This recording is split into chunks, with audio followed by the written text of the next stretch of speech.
Senator Bates. Thank you, Madam President. I'm honored to present Assembly Concurrent Resolution 117 on behalf of Assemblyman Tom Lackey to you today. It commemorates the 105th anniversary of President Ronald Reagan's birthday. In many ways, President Reagan's rise from humble beginnings to the most powerful office in the United States epitomizes the opportunities that California has offered so many individuals. I am proud, and I'm sure you join me in walking the same halls that then Governor Reagan walked in the state capitol building. I respectfully ask for your aye vote on ACR 117. Thank you, Senator Bates. Is there any debate or discussion on this item? Senator Leno. Colleagues, please, if we could have your attention. We're on file item 60. Thank you, Madam President. Colleagues, this resolution praises Ronald Reagan for, quote, advancing the public good. Though the AIDS crisis began in 1981, President Ronald Reagan refused to even publicly recognize the fact of the epidemic until September 17, 1985, vowing at that time that he would make AIDS research a top priority. When he introduced his 1986 federal budget, President Reagan actually cut AIDS funding by 11%. By the end of that year, it was reported that 24,559 Americans had died of AIDS. That is half of all of the American casualties in World War I and more than half of all the U.S. deaths in the entirety of the Vietnam War. Since 1981, over 36 million people worldwide have died of AIDS. Now, I have to ask myself, why? Why would a U.S. president remain silent for 4 years while tens of thousands of innocent Americans, yes, mostly gay young men, were dying from a virus? We may suspect why, but we may not know why. This is not my definition of advancing the public good. Though these facts are not new, I have remained silent in recent years while similar resolutions praising Ronald Reagan have passed off this floor. I can remain silent no longer. In memory of and out of respect for all those Americans who suffered and died gruesome and horrific deaths before their president would even speak, I cannot support this resolution today. Thank you, Senator Leno. Any further debate or discussion? Senator De Leon. Thank you, Madam President. Colleagues, our President Ronald Reagan, obviously former governor of the state of California, Angelino resident, was a hero to many. To others, he was very highly controversial. And I have a lot of respect for our senator from Orange County. And for me, it's sort of kind of like on both sides. On one end, I respect greatly one of the great senators we have here from San Francisco and his very passionate perspective, which is real and not really up for interpretation. It is real and valid. On the other end, I remember growing up and sort of cutting my political teeth with regards to the administration's intervention in Latin America, in our Western Hemisphere. At the same time, I also recognize back in the day when Republicans and Democrats really worked hard together to forge compromise and try to find that common ground, then Speaker of the Congress, Tip O'Neill, and Ronald Reagan had a very constructive relationship, if not overtly, at least covertly. And I do recognize also, too, that because given especially the national tenor in this presidential campaign with regards to the issue of immigration, there was one individual, a Republican, Ronald Reagan, who moved forward in a constructive bipartisan fashion to move forward IRCA, the Immigration Reform and Control Act of 1986. I know this because I was personally touched by it, because many of my family members became legal permanent residents who were at one time undocumented immigrants and eventually became U.S. naturalized citizens. It was because of the perspective that then President Ronald Reagan had on the issue of immigration, which is admirable. So it's not lost on me the multitude of feelings, not just on this Senate floor, but outside of this Capitol with regards to our former President, Ronald Reagan. I was honored when I was given an opportunity to attend an anniversary of Ronald Reagan at the Reagan Building by invitation of our former First Lady, Nancy Reagan. And I had an opportunity to then, at that moment, meet former Secretary of State George Shultz. And since then, I've developed a relationship with Secretary George Shultz, another Californian, especially on the issue of climate change and energy efficiency and clean renewable energies. So I am very respectful of the impassioned multitude of difference of opinions on this issue, because they are our realities of what happened during a devastating impact when AIDS first came out and HIV, and no one knew what it was. And the issue of mental health illnesses and what we're dealing with today in our streets. And I also understand and respect that because of Ronald Reagan, we had an immigration reform package that my family members personally became legalized because of his leadership and his ability to move the country forward. I just want to acknowledge the multitude of perspectives here today. Thank you, Senator De Leon. Senator Stone, followed by Senator Morlock. Thank you, Madam President. I rise in support of Ronald Reagan Day, and I certainly appreciate the comments of my colleague and friend from San Francisco. I remember that time very well. We didn't even understand the etiology of what AIDS was and how it was being transmitted. He was a president that had a lot of responsibilities, and he had a lot of accomplishments that reached over the aisle, including amnesty for a lot of Hispanics that were in this country. But the one thing that I think Ronald Reagan was known for was making sure that our country was safe. Under President Jimmy Carter, he decimated our military. And you remember we had our Iran hostages that were there for almost a year or more, until Ronald Reagan came into office and made it very clear that he was not going to allow this foreign government to hold our hostages. And basically the day of his inauguration, those hostages were returned, and Ronald Reagan bolstered our military and was responsible for getting the Berlin Wall down and creating harmony in Germany. I can guarantee you in future years in this chamber, there's going to be a Barack Obama Day, and we're going to talk about, how he was not the greatest supporter of national security with this horrific deal that he did with Iran. So we will agree to disagree on these partisan issues, but the bottom line is that I think we should all show mutual respect for one that becomes the President of the United States, understanding that we're not all going to agree with that president all the time. But I think Ronald Reagan left one quote that I think is very important for all of us. I'd like to read it. He said that freedom is never more than one generation away from extinction. It must be fought for, protected, or we will spend our sunset years telling our children and our children's children what it was once like in America when men were free. May God bless Ronald Reagan. May he rest in peace. And I'm urging I vote on this resolution today. Senator Morlock, followed by Senator Wynne and Senator Nielsen. Senator Morlock. Morlock, Morrell, both I'm sorry, good-looking guys. Morrell, forgive me. I'm sorry. Easy to get us confused. Senator Morrell. Ladies and gentlemen, thank you for allowing me a few words. I like Ronald Reagan Day. I think all presidents, there's going to be things that are good and not so good. I mentioned President Obama. I just read today, the last 6 D-Days, he's the only president since World War II that hasn't honored our vets. So I guess we can pick on Reagan, we can pick on Obama, but I happen to love Ronald Reagan. He was an inspiration. He knew how to speak very well.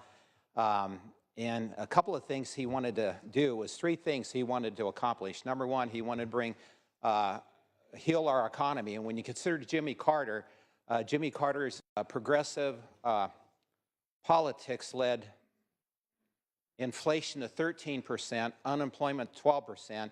And if any of you bought homes during the Jimmy Carter days, interest rates were 19% back then.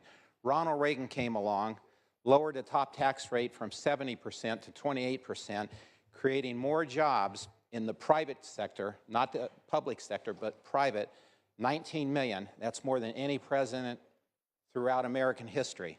So he restored economic prosperity, interest rates dropped to 8.5%, and home ownership amongst minorities went up to an all-time high up in that period. Second thing Ronald Reagan wanted to do is end communism. He believed that it kept people from knowing and experience the joys of knowing God, as well as it kept people down from having economic prosperity. So 3 times he wanted to use that term, the evil empire, and 3 times the State Department struck that from his speech. And they even went to his wife and said, try to get this guy to not talk so harshly. But that didn't stop this man's man. And he finally used that in a speech in 1984 at the Convention of Evangelicals, and called the Russians or the Soviet an evil empire, and said those people needed to be set free. And of course, we know the famous line that Ronald Reagan said when he was at the Berlin Wall, that that wall must fall down. It did. And countries like East Germany, Romania, Latvia, and just almost the entire Soviet bloc fell, creating freedom for about 1.2 million people. And then the third thing Reagan wanted to accomplish was restore patriotism to America. And so I'd say, if you tally the score, he did a pretty good job for our country, for prosperity, freedom for 1.2 million people, as well as restoring patriotism to America. I hope and pray that another Ronald Reagan comes along soon. Thank you, guys. Thank you, Senator Morell. Senator Wynn. Thank you, Madam President. I rise to support the Ronald Reagan resolution. Colleagues, as you know, when after the war in Vietnam ended, there were hundreds of thousands of us who fled Vietnam on boats, and that's my family as well. And so what President Ronald Reagan did was he opened the borders to refugees like myself and my family, and the 2 million Vietnamese Americans that live in the United States today. And so I think we need to reflect on the good things that he has done, and it has impacted directly me. If it wasn't for him, I would not be here. I would probably be dead, and 2 million other Vietnamese Americans as well. And so I hope that we do reflect on the positive things and the changes he made, not just in the United States, but also worldwide, and the impact that has made for the future of our country and for individuals like myself and my children and grandkids. Thank you. Thank you, Senator Wynn. Senator Nielsen, followed by Senator Hancock. Madam President, ladies and gentlemen, the Senate, I'd like to bring Ronald Reagan back to this very building. It's been mentioned about his unique relationship with one Tip O'Neill. Some of it was known to many and a lot was not. But they did have a very unique relationship, and they did problem solve. Well, that began his ability to deal with members of the Democratic Party in this very building. And he dealt such with a very powerful Speaker of the State Assembly named Bob Moretti. But he also dealt with a powerful member of this House, who for 14 years was the pro tem, Senator Hugh Burns of Fresno, a mentor of mine. And Hugh Burns always said Ronald Reagan was his favorite governor. Ronald Reagan had his strong convictions, his strong conservative convictions. But he could sit down with members of the other party and negotiate. He and Moretti were tough adversaries, to say the least, as were he and Tip O'Neill. But they accomplished some very significant things in terms of welfare reform, because Ronald Reagan could focus on the greater good, and such was his strength. Senator Wynn spoke with very personal feelings about the impact of Ronald Reagan on her life and millions of others.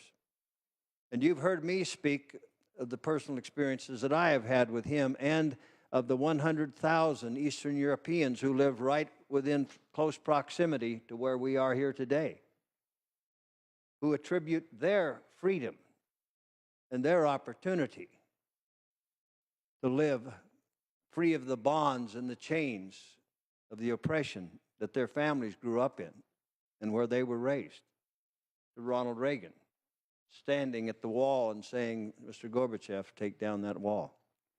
Truly, he is a man who made a huge difference in the lives of millions, a legacy that endures. He is worthy of our recognition. I urge and I vote. Thank you, Senator Nielsen. Before we leave this side of the room, I didn't notice your microphone up, Senator Gaines, but why don't you go ahead and proceed? Great. Yeah, thank you, Madam President. I want to thank the good senator from Orange County for bringing this resolution forward. And Ronald Reagan was just a great man. And it's not to say that he didn't have his shortcomings, like I think all of us do. But what a leader, and we were so blessed in America to have him at the time in history that he was our governor and then our president. I remember my brother taking a tour of the Capitol, I think in the 5th grade, and just happened that Governor Reagan was there and got an opportunity to go into his office, and of course he passed out the jelly beans to all the kids, and they were just so thrilled by that. He had such a sunny disposition, loved to ride horses. He used to keep his horse actually at my grandparents' ranch out in Roseville at the Diamond Cave Ranch during his era as governor, and we were always struck by that and how excited we were that the horse was there and we could go out and visit it. And then when we take a look at what he did as president, it's so exciting. 3% growth. We've had a decade of 2% growth, and it's really set folks behind in terms of their ability to put money away for their retirements and to have a robust economy, creating nearly 20 million jobs in that era at 3% growth. That was spurred on by, I think, really wise economic policy. And then, of course, what he did on the foreign policy front, that's already been discussed. But he created freedom around the world. So it's Morning in America. It's an honor and a pleasure to recognize Ronald Reagan today. Thank you. Thank you, Senator Gaines. Senator Hancock. Thank you, Madam President. In past years, many of us have let this slide. We politely vote yes, or we do whatever. But I want to thank Senator Leno for raising some of the lessons of history here. And I will be supporting him in opposition to this motion. It wasn't just the National Guard and the tanks on the streets of my community when I was much younger in the 1960s, but I look at his presidency as a time when the nation turned in a profoundly wrong direction. When we did away with the Eisenhower consensus of the post-war period, the 1950s, when there was high progressive taxation, we built this country, we educated all our kids, and we made sure that everybody who was returning home had a home to return to. The deregulation, the emphasis on personal ambition and greed is the way to move ahead, I think has taken us to the place where we are now, which is not a pretty place in terms of income inequality in this country. And we can see even no matter where we are in the presidential primaries and how they're playing out, the deep core of anger that the American people feel right now to that kind of business as usual. I would also say that I found it very disturbing, the whole episode known as the Iran-Contra scandal. If you remember, using official United States government in secrecy to take drugs from one place to another to undermine a government in a South American, Central American country. We all remember the televised discussion of that.